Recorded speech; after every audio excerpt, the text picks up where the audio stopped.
Boa noite, amigos. Estamos iniciando mais uma edição do programa Santa Maria Frente a Frente, na sua TV Santa Maria, o seu canal comunitário, Santa Maria Frente a Frente, que tem o apoio cultural de Unimed Santa Maria. Novo Unimed Card voltou ainda melhor. Graças à Unimed é que a gente pode trazer com a frequência possível pessoas qualificadas, conhecedoras de determinados temas para debater ou esclarecer dúvidas que normalmente surgem em função de fatos relevantes que dizem respeito à vida da cidade, do estado do país, mas sempre buscando, preferencialmente, tratar das questões de interesse local. Esse é um dos papéis da TV Santa Maria e esse é um dos propósitos fundamentais do Santa Maria Frente a Frente. Hoje nós vamos tratar de um tema que tem gerado ampla repercussão na cidade e essa ampla repercussão também não tem necessariamente servida para esclarecer as coisas. De repente gerou mais confusão a repercussão do que esclarecimentos que são necessários, que se impõem, porque é indispensável que uma cidade, qualquer povo, tenha preservada a sua memória afetiva, a sua memória histórica, a construção da sua identidade que passa pela valorização daquilo que outros construíram antes de nós. Obviamente já deu para os nossos amigos perceberem que nós estamos tratando do tema do apontamento para tombamento de 135 imóveis do centro da cidade, a partir da aprovação pela Câmara do novo plano diretor da cidade e da edição pela Prefeitura Municipal de um decreto relacionando para possível tombamento esses imóveis, a partir, como mote inicial, me parece, do conjunto arquitetônico de Art Deco que está na Avenida Rio Branco e que, segundo dizem os que entendem e conhecem, é o segundo maior em extensão contínua do mundo, né, ficando atrás apenas de Miami. Seria isso, mais ou menos? Se não for, nós vamos esclarecer depois. Para conversar sobre o tema, é importante salientar, né, que a partir disso há uma série de pessoas há muito tempo preocupada com essa questão na cidade, especialmente os arquitetos, que têm essa visão, eu vou dizer como, mais romântica das coisas e tal, né? Uma visão menos terrena, menos materialista, menos mercantilista, né? E tem arquitetos aqui da cidade que há muito tempo, né, tratam dessa questão. Eu vou citar dois, para que esses dois citados sirvam para representar todos os demais, o Zé Antônio Brenner e o Luiz Gonzaga Binato de Almeida, né, que são figuras assim, que há muito tempo, os dois de alguma forma me ensinaram a prestar atenção nessa questão do patrimônio arquitetônico da cidade. Bom, já falei demais, quem tem que falar são os convidados, e os convidados são arquitetos, a arquiteta Márcia Kimmel, que é mestre em patrimônio cultural, ela está aqui representando o coletivo que foi criado a partir de uma iniciativa, podemos dizer assim também, é bom a gente dar os créditos. O Marcelo Canelas, eu acho que foi uma das pessoas que tomou a iniciativa disso, né, de criar esse coletivo de defesa do patrimônio e que agrega uma série de pessoas preocupadas com isso, não só ligadas à área, mas também preocupadas com a questão da cultura da cidade de um modo geral. Conosco também Daniel Pereiron, que é o presidente dizem que é interino, mas é presidente do Instituto de Planejamento do município de Santa Maria, e a arquiteta Lídia Rodrigues, que está aqui, foi convidada como representante do Instituto dos Arquitetos do Brasil. Tá? Ela integra também o coletivo, né? E vamos conversar, já que tu és o bendito ao fruto entre as duas belas arquitetas, começar pela palavra oficial, digamos assim, né? Porque é a palavra da administração pública em relação a essa questão.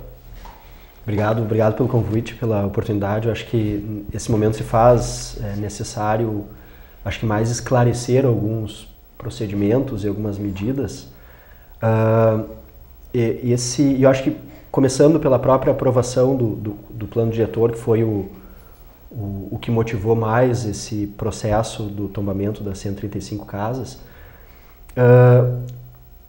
essa visão que o plano diretor antigo trazia em relação à Zona 2, a essa necessidade de uma análise prévia pelo Instituto de Planejamento para qualquer modificação nos imóveis pertencentes a essa zona, era, de certa forma, confortável para o município e para o CONFIC, mas também, de certa forma, um excesso Só para, desculpa te interromper, mas nem todos os nossos telespectadores sabem o que é o CONFIC.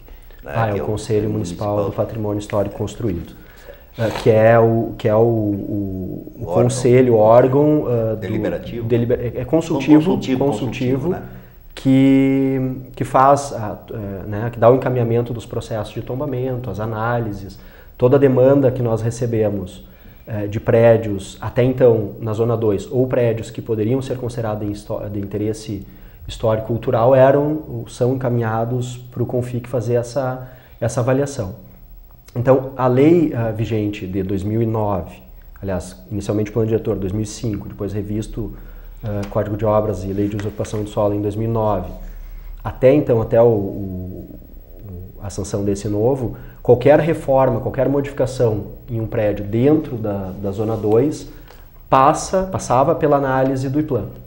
E, se fosse o caso, encaminhado para o CONFIC. O que se percebia era que tanto os imóveis de interesse histórico quanto qualquer outro tinham essa necessidade, e quando um imóvel era considerado interesse patrimônio histórico ou cultural, eram dadas diretrizes construtivas que, de certa forma, restringiam a possibilidade. Então, poderia ser dada uma diretriz de preservação da fachada, manutenção do seu volume, sem que o imóvel fosse de fato tombado. Na revisão do plano diretor, isso foi entendido pelo município, pelo executivo, como uma fragilidade jurídica. Porque alguns proprietários que recebiam esse parecer e não tinham o seu imóvel tombado, ou seja, eles tinham o ônus da preservação, mas não tinham o bônus, aliás, não tinham bônus nenhum, alguns proprietários que entraram na justiça tiveram ganho de causa, e isso nos alertou e nós entendemos como uma fragilidade jurídica. Então, isso que motivou a retirada, a mudança desse procedimento, aonde não mais qualquer imóvel dentro da Zona 2, e sim somente os imóveis tombados é que haveriam a necessidade de análise do Instituto de Planejamento. E, se for o caso de ser tombado, óbvio, ele é encaminhado para o CONFIC. Mas isso também, de certa forma, fragilizou, até que nós tenhamos uma nova lei do patrimônio histórico-cultural, havia essa lacuna de tempo, onde muitos desses imóveis que nós sabemos que são de interesse poderiam vir ser demolidos ou descaracterizados. Então, a medida cautelar que foi tomada foi esse decreto que regulamenta a Lei 3.999, que é lá de 96, é uma lei bastante defasada, uma lei antiga, que não traz alguns pontos cruciais hoje que se necessita, que nós estamos reestudando nessa revisão da lei do patrimônio. Então, esse decreto, que é o decreto 84, ele regulamenta alguns procedimentos. Um deles é para essa situação onde se percebe uma imediata fragilidade, um risco iminente de demolição, descaracterização dos imóveis. Então, com base nesse decreto, o CONFIC encaminhou a solicitação ao Executivo do tombamento desses 135 imóveis. Eles não foram imóveis elencados agora, nesse momento, é uma lista que existe desde 2001, elaborada pelo próprio CONFIC, o IPLAN, a época Escritório da Cidade, e o curso de Arquitetura da Universidade Federal de Santa Maria. Então, foi um trabalho colegiado. Essa lista, ela inicialmente tinha, se não me engano, mais de 300 imóveis, dentre os quais estavam todos os imóveis da Vila Belga, toda a mancha ferroviária. Então, esses 135, eles são originários dessa lista inicial, onde se retiraram todos os imóveis já tombados, Todos os imóveis públicos, que nós sabemos que não vão ser descaracterizados, demolidos, até porque são do município, ou de alguma entidade estadual ou federal. Foram retirados os prédios em altura, ou os prédios maiores, que nós sabemos que nesse início de processo não vão ser demolidos, correm o risco de virem a ser descaracterizados, então futuramente talvez também tenha que se estabelecer um nível de proteção, né, para um edifício em altura, como exemplo o edifício Taperinha, que numa reforma não se coloque revestimento cerâmico, que não venha a se descaracterizar o prédio. Demolido sabemos que não vai ser, mas que não venha a ser descaracterizado.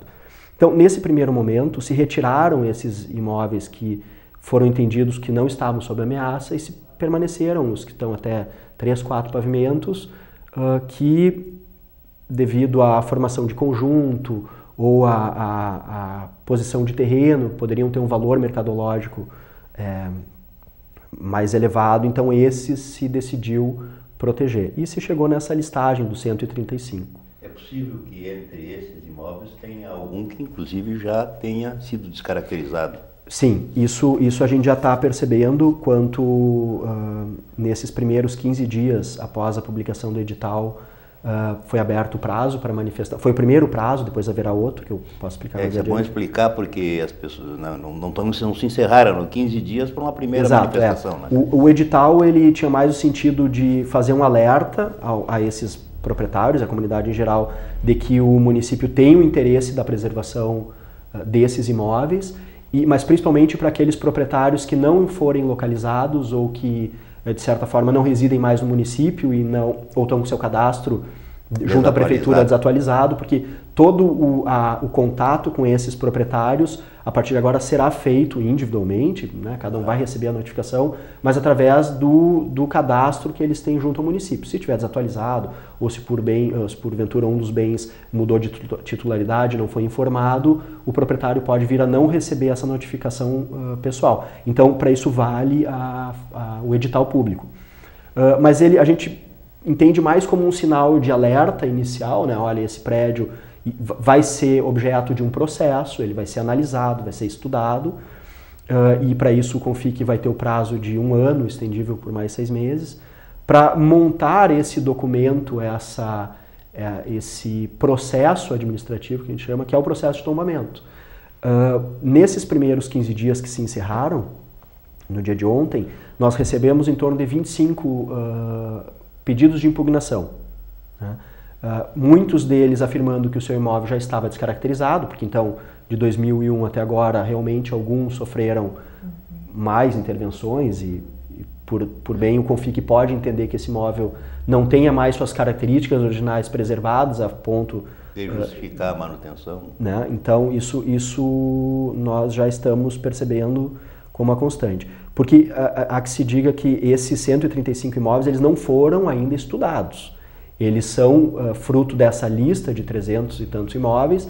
O cuidado que foi tomado era que não estivesse na lista nenhum imóvel que já tivesse sido demolido, por exemplo, como alguns já foram demolidos, mas não se analisou se foi ou se não foi descaracterizado. Então, esse é o estudo que o CONFIC elabora a partir de agora. Então, começa, encerrado ontem os 15 dias de manifestação, se inicia o processo de elaboração e esses 135 também não vão ser feitos de uma única vez.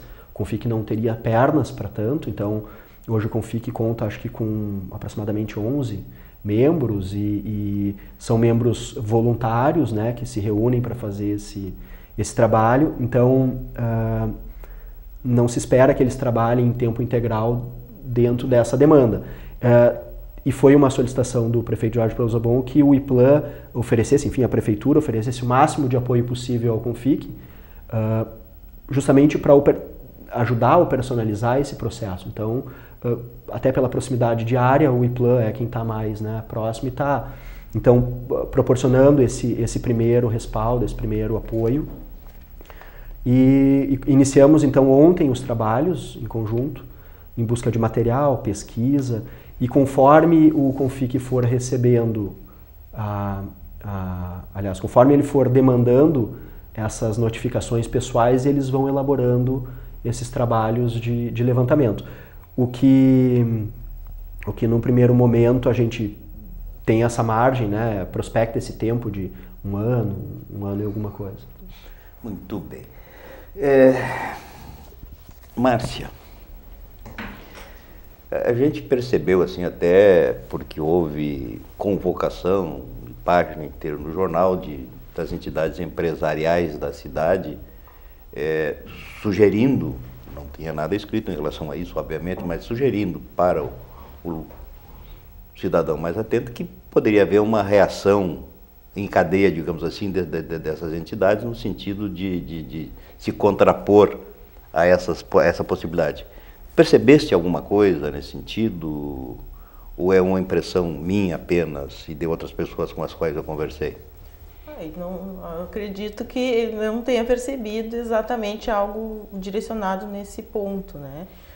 O que nós tentamos fazer a partir de uma divulgação de conteúdo mesmo, divulgação técnica, arquitetônica, urbanística, é mostrar para o cidadão, para o proprietário, o valor, né, dessa arquitetura, que no caso foi mais enfatizada a presença do Art Deco, né? Porém sim, não é só esse estilo. É evidente, né? que não é sim, só, né? Até porque Santa Maria já vinha com uma efervescência cultural muito anterior, né? Antes do início sim. da ferrovia, final do século XIX. Então envolveu também outros estilos ecléticos, estilo Art Nouveau, né? O estilo colonial. E pela análise dos 135 imóveis que aparecem na publicação da imprensa, então há uma interconexão, existem vários estilos ali, não só o Art Deco. O que se destacou no Art Deco foi a referência do eixo principal da Avenida Rio Branco, né? E da acampamento, né, pela questão comercial. Mas acampamento mais já muita bastante coisa descaracterizada, isso, né? Exatamente. Então, por quê? Porque houve uma entrada do comércio já sem muita regulação, questão da publicidade de placas não tão cuidadosa, né? Que também existe um dispositivo legal sobre isso, sobre essa interferência da placa legal. Na arquitetura, né? No anúncio legal. Então, no caso, o que a gente vê, assim, talvez seja muita confusão sobre o que é a preservação, as possibilidades que a preservação traz, né, também para o proprietário, né, e em termos de ganho, de isenções, né, que a Thalídia vai falar melhor. É absolutamente fundamental, né? Com certeza. E tem previsão legal, inclusive, em relação a exigência, né? Não há necessidade de que se crie outras leis para que o proprietário já tenha esses benefícios. Pode até criar mecanismos adicionais de incentivo, né? Mas nós pretendemos melhorá-los, mas os dispositivos já existem, já estão em vigência. Então está tudo bem, Márcia. Então ninguém ficou ouriçado com isso, todo mundo aceitou uma boa. Não foi bem assim, Lídia, é assim. Aí a gente teve procura principalmente eu pessoalmente tive uma procura de proprietários muito inseguros, né? Muito cheio de dúvidas de o que eu devo fazer. A primeira pergunta assim, eu devo entrar contra a prefeitura? Aí eu disse, não tem que entrar contra a prefeitura, porque aí, em termos de coletivo, o que a gente procura também é que seja resguardado, tipo, a gente ficar no pé do município para que seja resguardado e que se aconteça essa agilidade nessa lei que o Daniel falou que tem que ser atualizada, para que sejam garantidos esses benefícios tanto para os proprietários, quanto eu achei muito pertinente a manifestação da procuradora no final de semana, que ela se referiu a isso que Santa Maria tratava toda a questão do patrimônio como um tabu. Eu achei muito interessante essa palavra porque é realmente assim, e chegou o momento de falar sobre isso, de debater sobre isso e de colocar no papel e garantir os benefícios para essas pessoas, para que se motive essa cultura também da preservação, né? Porque até por a questão da falta de conhecimento, de entender, né? Uma mentalidade que é uma coisa que nós sempre tentamos falar para alunos, para todo mundo que se envolve com arquitetura e com urbanismo também, sobre as possibilidades econômicas, as possibilidades turísticas desse patrimônio, né, que se preservado, ele é extremamente rico. Se a gente pegar, foi referido aqui a Vila Belga, por exemplo, né, o primeiro conjunto habitacional do interior do estado, não sei se do estado, mas pelo menos do interior, né, isso representa... tem um significado extraordinário.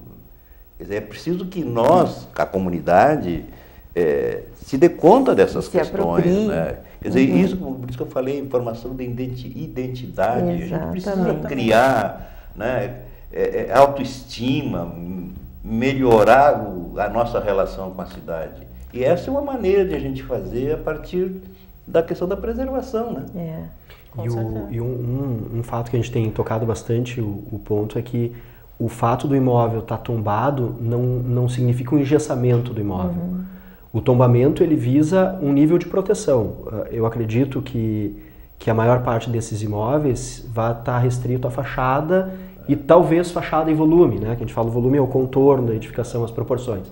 O que não quer dizer que não possa ser reformado internamente, o que não quer dizer que em alguns casos não possa ser acrescido pavimentos. Nós temos exemplos, bons exemplos, de imóveis que preservam as suas características, preservam a sua ornamentação, a fachada, o volume, e mesmo assim conseguem, no restante do terreno, ou intervindo pouco na edificação, crescer pavimentos.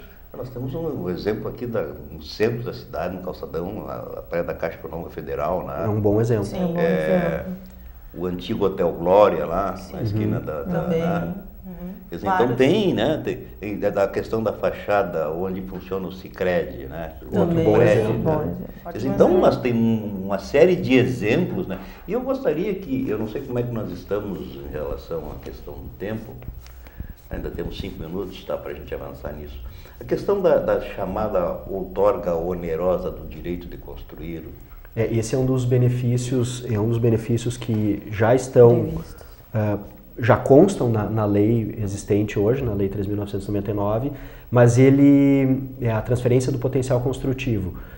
A lei atual ela fala em 2 pontos, o desconto no IPTU até 85%, que já acontece, hoje os imóveis tombados já têm um desconto, e a transferência do potencial construtivo.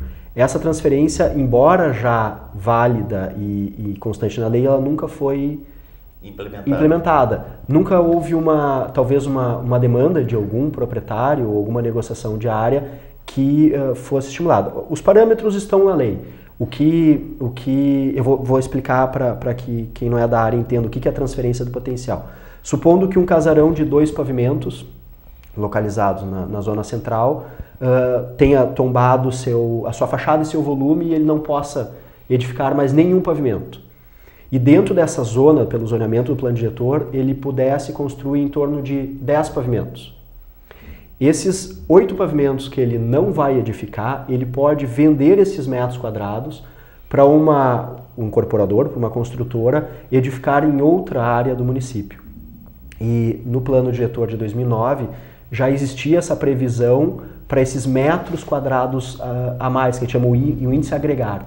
Então, o construtor edificou lá os seus pavimentos, esgotou seus metros quadrados possíveis para aquela zona, ele ainda tem esse índice que ele pode comprar a mais. Então, se ele poderia construir 8 pavimentos, ele pode comprar mais 2. Então, ele compra 2 do imóvel tombado. Essa negociação ela é feita diretamente com o proprietário, o município, pela legislação atual, nem interfere, nem regula preço, não há uma interferência direta, a não ser essa anuência de quanto tu podes vender e quanto ele pode comprar. Eu não sei, também não vou afirmar nada por correr o risco de dizer bobagem, né? Mas o Estatuto da Cidade, prevê, quando disciplina, ele estabelece também uma relação negocial, digamos assim, entre o proprietário e o município, né? Que cobraria um valor que seria investido digamos, na cidade menos...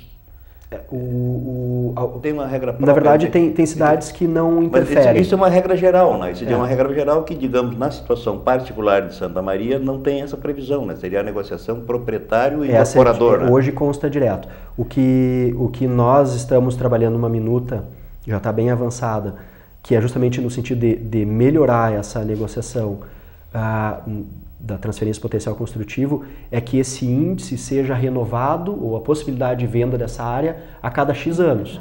Porque esse imóvel ele vai ter que ser conservado e mantido indefinidamente. Então nós já não estaremos mais aqui quando esses imóveis ainda deverão estar. Então o município tem que dar condições para o proprietário de receita para aplicar nesse imóvel. Então nós esboçamos essa minuta com uma proposta de renovação a cada 6 anos. Porque nós percebemos que a cada 6 anos é uma idade suficientemente aceitável para uma pintura, para um reparo, a maioria dos imóveis são com esquadrias de madeira, então um reparo nessa esquadria de madeira, que a cada 6 anos, né, começa a haver uma necessidade de troca e substituição de materiais. Então, nós estamos planejando que até o final do ano esse decreto, não sei se vai ser em forma de decreto, em forma de lei complementar, mas que até o final do ano esse documento vá estar pronto antes mesmo da definição do tombamento dessas casas, para que quando forem tombadas definitivamente, elas já tenham a possibilidade do benefício. Isso é importante, eu acho, até para já existir esse mecanismo regulamentado de alguma forma e já se fazer útil. Isso é muito importante, faz bastante tempo que a prefeitura teria que já ter regulamentado esse expediente. E que seja um instrumento forte também, né? Que não sei, me parece que um decreto é vulnerável. De lei, né? O ideal Exato, de lei, se fosse lei. Aí qual vai ser o instrumento legal, esse decreto? Isso a gente ainda vai ter que avançar para... Na verdade, a previsão está na lei, ele está no plano diretor, ele está na própria lei existente do patrimônio. Seria mais a questão agora de regulamentar, mas essa análise de... Pode ser uma alteração na lei, né? Uma alteração legislativa... Dá mais garantia, efetivamente, né? O decreto sempre tem riscos de uma contestação em relação à sua eficácia, à sua validade. O decreto é sempre mais vulnerável. Vulnerável, né? Então, claro. Né? Também foi isso que nos motivou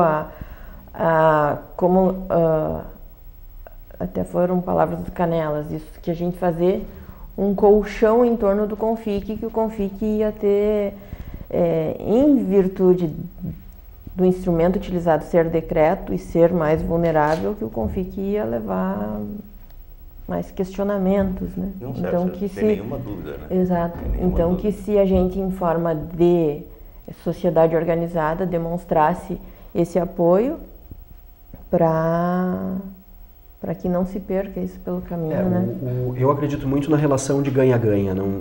A partir do momento onde um ganha e o outro perde, a gente sempre vai ter uma disparidade, sempre vai ter uma dificuldade de tramitação. Então, eu acho que essa lei ela tem que vir para proporcionar, tanto para o proprietário quanto o município, os benefícios. Então, o município tem o seu bônus de ter um imóvel de interesse histórico, cultural preservado, o proprietário vai ter o benefício fiscal e a compensação financeira por manter esse imóvel, e a sociedade inteira ganha, por ter a sua memória preservada, por ter, né, enfim. Até porque outros centros históricos utilizam expedientes como esse, o Rio de Janeiro mesmo. Exato, isso não é uma novidade, nem uma invenção. É uma invenção nossa aqui. Sim, a única inovação é essa renovação a cada X anos, que isso hoje ainda não acontece em nenhuma outra cidade, pelo menos. Muito bem, nós precisamos fazer um intervalo que será rápido.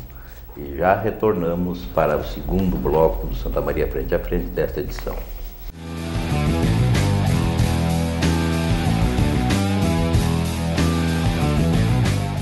Está de volta o Unimed Card, o cartão que abre as portas da Unimed para você. Novo Unimed Card, voltou melhor ainda. Com ele você tem acesso à rede de serviços da Unimed Santa Maria e muitos outros benefícios. Olha o que eu fiz pra gente! Novo Unimed Card abre as portas da Unimed para você e para a sua família. Uma conversa pode transformar uma vida. Por isso, compartilhe conosco aquilo que você não divide com mais ninguém. O CVV está com um número novo. Ligue 188. A ligação é gratuita de qualquer localidade do estado. Atendimento 24 horas.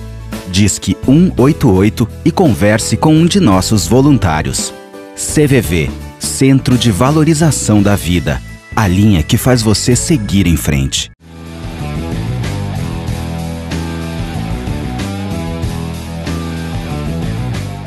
Estamos de volta com Santa Maria Frente a Frente, que tem o apoio cultural indispensável, fundamental de Unimed Santa Maria. O novo cartão Unimed Card voltou ainda melhor. Nós estamos conversando aqui com um trio brilhante de arquitetos sobre essas questões que dizem respeito ao patrimônio histórico, patrimônio arquitetônico da cidade, e que resultaram em alguns debates e teve uma ampla repercussão. A situação que começou, e é bom, a doutora Márcia aqui está preocupada, porque se falou em Art Deco, não é só Art Deco, aí não é só Santa Maria, não é só Miami que tem, né? Depois ela vai fazer um esclarecimento para nós, mas enfim, esse movimento começou talvez a partir daí, né? E tem, é bom a gente salientar mais uma vez, eu referi no início, o Marcelo Canelas parece-me que inclusive está fazendo um documentário, né, a respeito do nosso patrimônio arquitetônico e da sua necessidade de preservação, e de alguma forma ele deu o pontapé inicial nesse processo de criação desse coletivo, que teve, né, no seu manifesto a redação do Orlando, né, professor Orlando Fonseca, meu dileto amigo, e que as duas arquitetas presentes, a Márcia e a Lídia, integram. Eu não sei, no primeiro bloco nós mais ou menos esgotamos, eu não sei se haveria necessidade ainda de algum acréscimo em relação aos esclarecimentos do ponto de vista procedimental, em relação ao que vai acontecer, mas ficou bem claro, né, Daniel? Acho que sim, o que só poderíamos destacar é que dentro desse prazo agora o Confic ele recebe da Secretaria de Gestão os processos administrativos e entra em contato com os proprietários novamente, aliás, entra em contato com os proprietários e é aberto novamente o prazo de 15 dias para manifestação. Então, os proprietários não precisam ficar preocupados quanto a ter esgotado o prazo dos 15 dias. Cada um deles vai receber uma notificação no seu endereço, no endereço que está cadastrado no município, e vai poder fazer a manifestação a favor ou contrária ao processo que vai se abrir. Bem. Fala. Vamos ouvir o que a Márcia tem para nos dizer. Sim. Não, assim, a gente pode, como foi bem salientado, o programa é absolutamente informal, né? Não tem problema nenhum. Se quiseres fazer alguma derivação em relação ao tema, trazer alguma outra questão, fica à vontade. Tá certo. Bom, todos sabemos, em alguma época do estudo, da escola e tal, que Santa Maria tem uma forte identidade ferroviária, né? Então, é uma cidade que antes, então, da ferrovia já recebeu muitos imigrantes, alemães, italianos, etc. E foi catapultada por essa ferrovia, né? Então, parece que é uma coisa que a gente repete, mas o quanto foi importante para a cidade, para transformar, trazê-la para um contexto mundial, né? Então, por isso Santa Maria recebeu toda essa influência cultural, né? Depois se transformou num potencial de serviços e educacional também, né? Então, muito antes dessa ênfase Art Deco, né? Que acabou sendo preservada numa avenida que se estagnou, né? Em Santa Maria, em função até do ocaso da ferrovia. Então, era um espaço extremamente pujante, né, central, um núcleo mais nobre da cidade. Extremamente nobre, né? Então, justamente houve a coincidência e o reconhecimento, por quê? Porque justamente na época do pós-guerra e que era nosso auge ferroviário, era um estilo que estava muito em voga, né? Então, Santa Maria estava realmente num contexto brasileiro, mundial, bastante equiparado e simultâneo. É interessante, né, porque você falasse na questão da educação. Nós temos também essa vocação desde muito cedo, né, com as imigrações, sim, especialmente com a vinda dos alemães, né? E nós temos algumas escolas confessionais aí que têm mais de um século de existência, né? Sim, são do início do século passado. E essa questão da ferrovia, eu acho que, para quem tem a minha faixa etária, que tem um pouco mais de experiência na vida, e é de Santa Maria, ou de próximo de Santa Maria, ou é uma cidade próxima, é uma coisa assim extraordinária como isso fez parte da vida da gente e como dói, como machuca, tu vê que tudo isso está liquidado, que a Gari está sendo gradativamente destruída, né, porque não recebe os cuidados que deveria.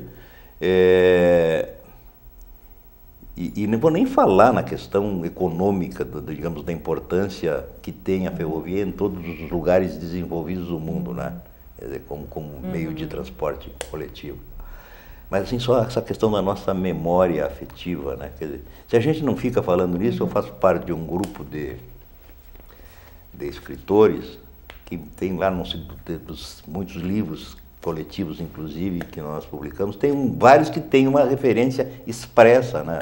Tem lá Trem dos 11, não sei, Apito do Trem, tem várias referências a essa condição que a meninada não sabe, não está no imaginário, claro que não, né? É por isso que eu gostei que tivesse falado. Mas sabes que eu vejo fazendo a luz no fim do túnel, no túnel do trem, né? Desde da gestão passada do prefeito César Schirmer, que ele fez o decreto, não sei se foi decreto, se foi lei, do polo da Vila Belga, acho que é polo da Belga que chama o polo, que dá incentivos fiscais e estimula a questão de comércio, serviços localizados entre Silva Jardim, né, Rio Branco, até a Gari, e acho que isso a gente está vendo hoje uma retomada, ainda que muito singela, mas já embrionária, inicial, dessa movimentação, a vinda de novos, isso vai ser aos poucos mesmo, né?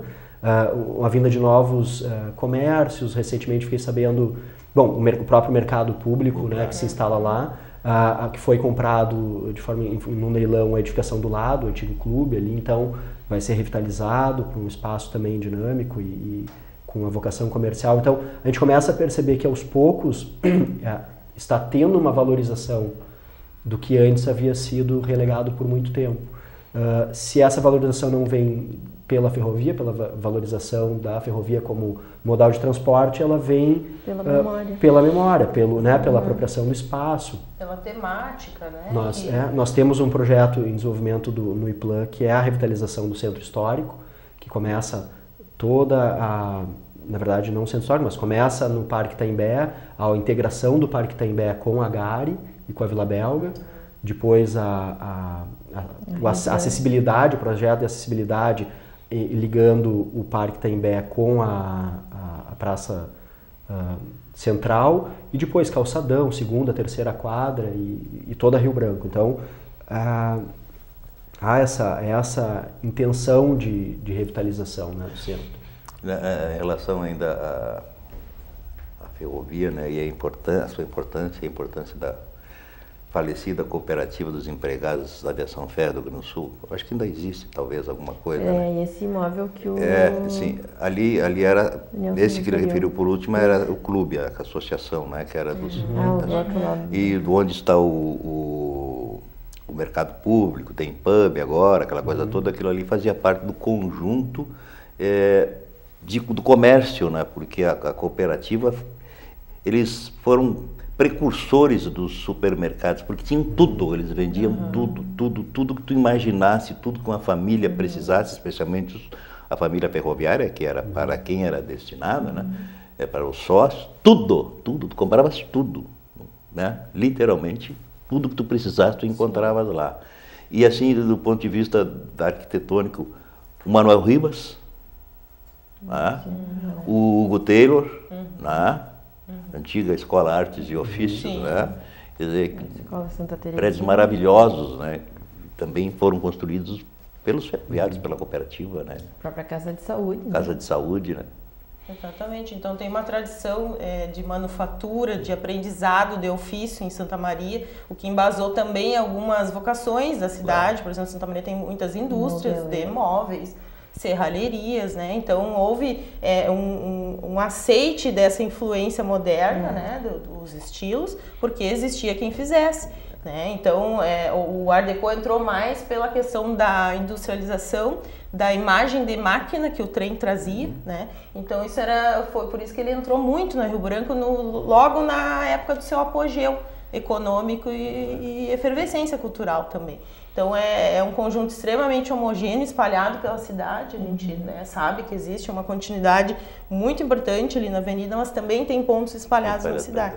Então, a questão das alturas, que o Daniel falou, né, esse cuidado de tentar manter um tecido homogêneo, como acontece em Miami, como acontece em Goiânia, no Rio de Janeiro, em Porto Alegre. São geralmente cidades assim, que foram portais de entrada e centros de irradiação, assim como nos Estados Unidos. Foi o país que mais aflorou essa influência moderna, extremamente limpa, geométrica, ligada ao futurismo, à máquina, ao navio, né?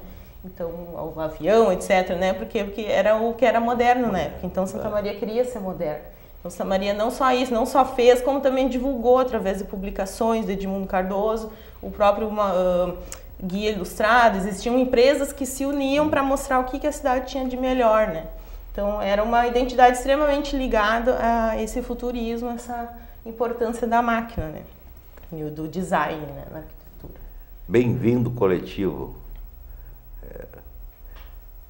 Pelo menos se cria uma condição cidadã, digamos assim, de vigilância em relação a essas questões. E né? Uma coisa que nos chama muito a atenção é a heterogeneidade, mas ao mesmo tempo homogeneidade no sentido do interesse, do propósito do patrimônio, mas o coletivo em si é muito heterogêneo, tanto que na semana passada, quando eu estive com o professor Zeca, do Direito na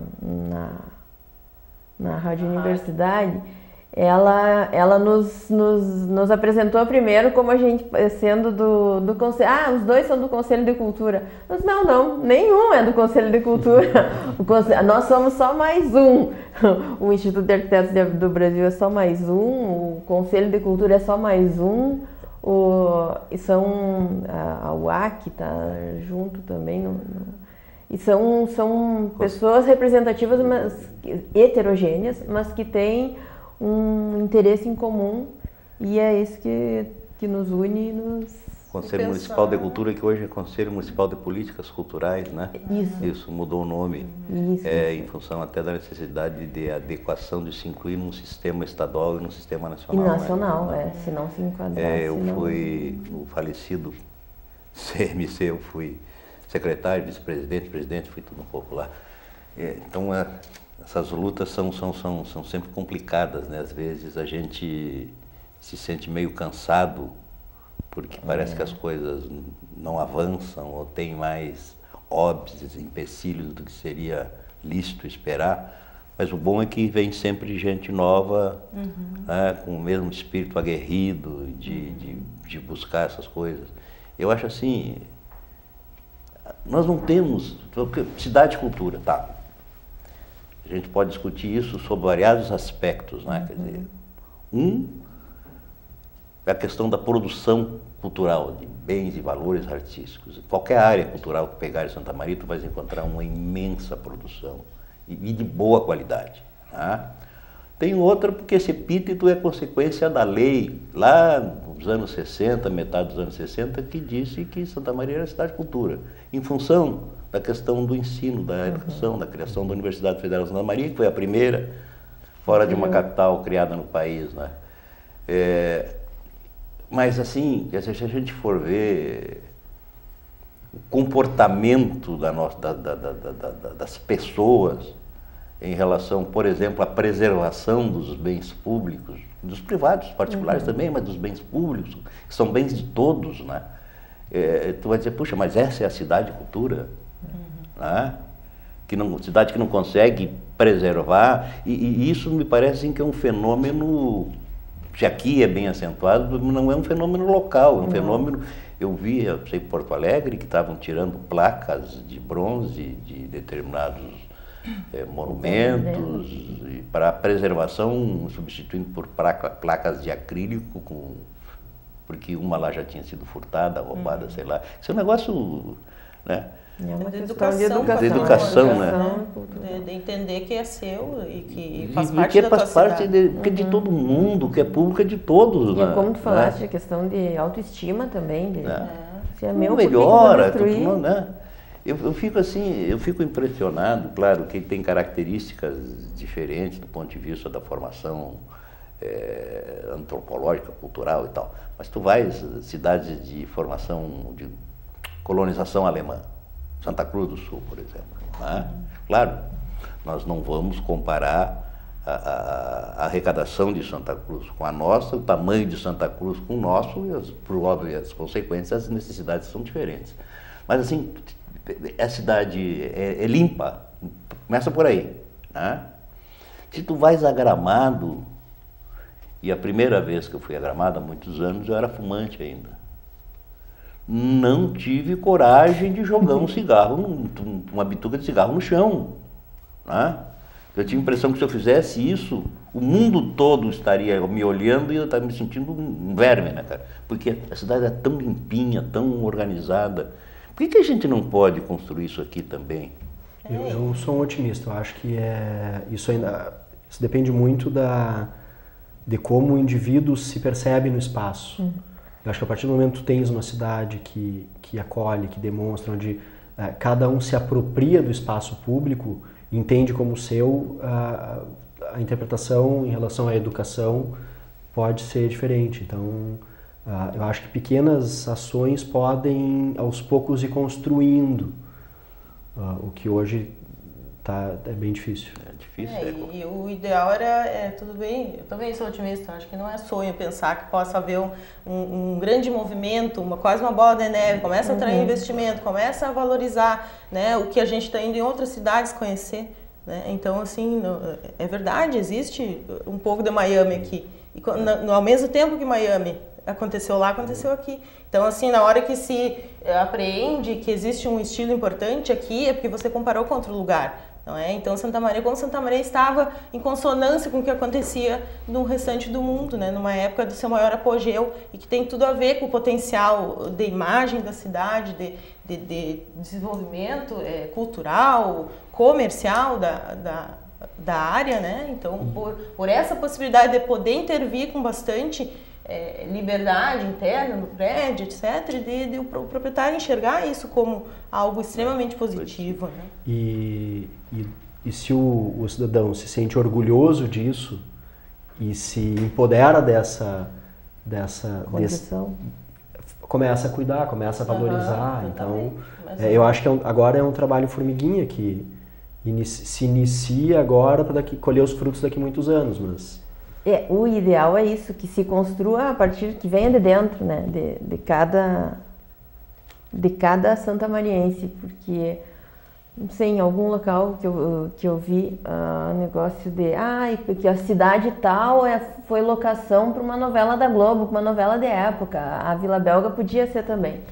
Aí eu fiquei me questionando, se a Globo enxerga e vem fazer uma novela na Vila Belga, aí vai passar a ser. Por que isso? Não precisa desse aval, exato, né? Exatamente, não precisava. Teria que partir da visão, né? Mas o próprio o BRIC da Vila Belga já é uma manifestação popular. É muito legal. Né, não foi provocado. Foi nasceu lá mesmo. Ela é embrionária deles, quer dizer, é uma apropriação do pessoal que mora do seu espaço, da valorização, do quanto gosta e nutre aquilo. E eu acho que é questão de conseguir trabalhar isso para todas as esferas do município, não só para quem mora no centro, né? Que venha ao centro para passear, para lazer, que ache bonito, que goste, que cuide, que valorize o que é seu. Exatamente. A partir daí o trabalho fica mais fácil, né? Não, e assim, por exemplo, existe um potencial de conjunto na cidade de fazer um passeio temático. Você entra na internet e vê, vou para Chicago, vou para Miami, vou para Rio de Janeiro, existe tour Art Deco, né? Então, se existe esse potencial, por que não aproveitar? Mas aí é necessária a continuidade, manter não só uma edificação, mas um conjunto. Quando o Daniel falava das alturas, eu lá da Rio Branco, eu olhei para os morros e pensei nisso também, né? Santa Maria tem mais isso ainda, né? Que a gente não tem só um patrimônio construído, a gente tem um patrimônio natural riquíssimo. Que já em alguns locais já está bem machucado, bem agredido, né? Transformado em poesia de Prado Vepo. Uma das preocupações que no plano diretor a gente tentava, principalmente para a zona norte do município, quanto à altura, que propôs uma regulação um pouquinho maior, era justamente a preservação da paisagem dos morros, para que não se perca com os edifícios mais altos, né? Então, mesmo se revendo, mesmo com a revisão de alguns índices, a altura se preservou. Então, sobre esse aspecto, a gente ainda permanece com esse cuidado. Na descida da Rio Branco, principalmente, que está descendo e enxerga lá, é uma coisa que faz parte do imaginário também da cidade. Não sei se tem mais algum aspecto em relação à questão da possibilidade de tombamento desses imóveis e de outros, eventualmente, que tem algum... Acho que foi bem claro, né? Fosse bem didático. Uma das manifestações do coletivo era a ampliação da lista, né? Eu tenho bastante cautela quando a gente fala nessa ampliação, porque a lista, originalmente, então, era um número elevadamente muito maior do que hoje, mas, a exemplo desses 135 imóveis, somente 3, a gente vem falando do Art Deco, né? Somente 3 são modernistas. E eles estão listados porque eles estão no nosso núcleo central da cidade. O que não quer dizer que não existam outros que são interessantes, que futuramente possam ser preservados, né? Mas eu prefiro, como um otimista, acreditar que a partir do momento que os proprietários virem que o tombamento ele não é tão prejudicial, tão doído quanto eles sentiram nesse primeiro momento, e que o estímulo financeiro, a compensação financeira, ela vai te levar a uma facilidade, manutenção desse bem por muito tempo, que seria o meu sonho, vamos dizer assim, que a minha expectativa, que outros proprietários de imóveis não listados venham buscar essa ferramenta. Porque eu não quero descaracterizar o meu imóvel, é a casa que eu nasci, que eu cresci, enfim, ela não vai ser demolida. Então, por que não protegê-la e ter os benefícios, né?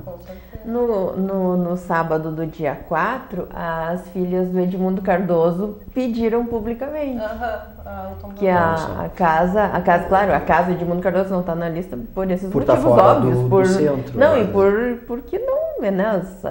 Elas preservam e elas sabem da importância em virtude da memória do pai delas, e não é só o prédio que importa, ali o Edmundo é maior que a questão do imóvel, né? Mas elas, na manifestação delas, elas solicitaram. Se a gente ficar pensando assim, fazendo uma rápida retrospectiva, a gente vai ver quanta coisa já se perdeu, né? Muita coisa. Nesse aspecto. Pela falta até de informação, de consciência de que existe um valor extremamente interessante. Né? Eu não me lembro, 2001, entre 2001 e 2005, essa lista ela veio a público. Não se sabe como vazou. Como ela vazou, porque ela estava sendo construída e nem era a intenção à época de tombar os 300 e poucos imóveis. Ela era uma relação, mas com receio do tombamento, alguns proprietários demoliram suas casas, literalmente da noite para o dia foram tombadas. Foram tombadas ao literalmente, chão. literalmente. E isso é uma pena, porque eu faço analogia com uma injeção, com uma vacina, né? Que eu digo para o meu filho, olha, tu tens que tomar uma vacina, ela é para o teu bem, ela é para o teu futuro, né? Vai doer no início, vai doer, aliás, mais em mim do que em ti, mas é necessário. E com o tempo tu vai ver o quanto isso é benefício para a tua saúde. E esse ato do tombamento agora, eu faço muito essa analogia. Ela doeu no início, porque talvez as pessoas não tivessem o esclarecimento do que ela significa e como vai se comportar, mas nós que temos a visão total do processo, a gente sabe que isso em questão de 1 ano, 2 anos, vai passar, esse amargor do remédio passa, e o que fica é o saldo positivo.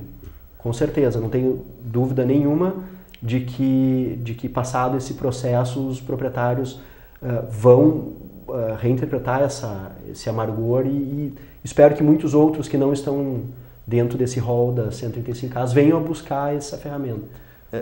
Um exemplo patente, pronto, acabado assim dessa coisa, dessa desinteligência envolvendo proprietários de poder público e o resultado funesto é a SOTEA, né, cara? Correto. Sim. Né? Que acabou virando pó, né? Nem ruína mais. E nem interessa, quer dizer, tem uma história de que Dom Pedro posou lá. Dom Pedro, não, Dom Pedro nunca passou nem perto de Santa Maria, né? Na verdade, mas não interessa, era a casa do Coronel Niederauer, além da questão, digamos, do padrão construtivo, da técnica, coisa da época, estilo, tem uma figura que é emblemática do ponto de vista da construção da identidade de Santa Maria, né? E haver entorno em volta da casa, interessante, né? Mas... e o que eu tento ressaltar sempre que me perguntam ou falo alguma coisa sobre a questão do empreendedorismo dessa questão, não é? Então, do empreendedor enxergar isso como positivo, de que, né, até para a imagem de um empreendimento, de um lançamento, essa preservação, né, de algo que tem valor. Explorar economicamente, arquitetonicamente, os próprios imóveis tombados, eles, além do desconto do IPTU, eles têm o desconto do INSS, então, para as próprias empresas que operam dentro dessas edificações, né, se façam valer esses benefícios fiscais. E como que uma empresa como o Sicredi, como as lojas americanas, se interessaram em preservar, então isso tem algo de positivo. A própria Marcante, que é daqui, né? O Carrefour bem preservou, o Botelho. Então, assim, existe toda uma... Por que uma empresa desse tamanho se interessa, então? É porque é importante. É porque é importante. Em Porto Alegre, né? Até eu publiquei no Facebook um caso das lojas Lebes, que restaurou o edifício Guaspar, um edifício enorme, tombado, né? Conseguiu aproveitar todo o espaço interno. Né? Simbolicamente para a empresa isso é muito importante. Agora imaginem o centro da cidade ali, um arranha-céu no lugar do prédio da Caixa ou do Caixeiral, né? Ou no lugar da SUCV, do prédio da SUCV. Eu não consigo imaginar muito. É difícil, né? Difícil, porque... Mas assim, na época em que houve a instalação da Caixa ali, a reforma do prédio, eles queriam fazer um prédio de, sei lá, 8 andares, 10 andares. Sim, na época foi uma luta bem visceral até para conseguir contra isso. Eu sei, não estava aqui na época em Santa Maria, estava morando fora, mas acompanhei de alguma forma porque... Coincidentemente, o responsável na Caixa Econômica Federal, na época, por essa área de implantação de agências, tinha sido meu colega, e era meu amigo, e tinha sido meu colega de clássico, veja como sou antigo, de ginásio, essas coisas todas. E ele estava à frente, era a organização em método, salvo o melhor juízo, o departamento que cuidava disso. E eles estavam para queriam construir um prédio aqui, né? Aí a moçada... se mobilizou, né? A Câmara de Vereadores, tinha os vereadores lá, o Memo, na época, até um filho que era vereador, acho, na época, e outros aí que acabaram criando todo um clima favorável a que as coisas não acontecessem como a Caixa pretendia, né? Enfim. Acho que isso é um termo ótimo, criar um clima favorável. E... pegando o gancho, a Câmara de Vereadores criou uma comissão agora e um dos propósitos nossos também, enquanto coletivo, é poder dar esses esclarecimentos. Como o Daniel diz, as coisas não é negativo, não é tudo negativo. Não é ferro e fogo, né? Eu tenho recebido alguns proprietários com a seguinte preocupação. Ou, por ser um espaço comercial, já haveria um projeto arquitetônico elaborado ou estava em vias de ser elaborado para a revitalização, reforma desse imóvel. Então, o que eu falo quando não é engessamento é que mesmo ele tendo esse tombamento provisório, pode ser desenvolvido esse estudo. Só que a partir do momento que ele é tombado provisoriamente, ele passa por análise do IPLAN e, consequentemente, do CONFIC. Muito bem, já passamos quase 5 minutos do horário limite que me tinha sido determinado Mas estava boa a conversa, estava bom o papo, deixei eu lá. Queria agradecer a presença de vocês. Obrigado pelo convite. Brilhante participação. Obrigado pelo convite. Márcia, Daniel, agradecemos. Lídia, foi muito bom. Eu tenho certeza que os nossos telespectadores ficaram bem mais esclarecidos e certamente vão prestar mais atenção ao tema e à relevância que ele tem para a vida de todos nós, para a vida de Santa Maria, enfim. Agradecer então também aos nossos amigos telespectadores, agradecer também a Unimed, nossa parceira cultural, que permite que a gente veicule sempre esses debates com pessoas tão qualificadas como os três que aqui estiveram hoje. E dizer que numa próxima oportunidade o Santa Maria Frente a Frente retorna para trazer, debater mais uma questão envolvendo os interesses da nossa comunidade. Boa noite.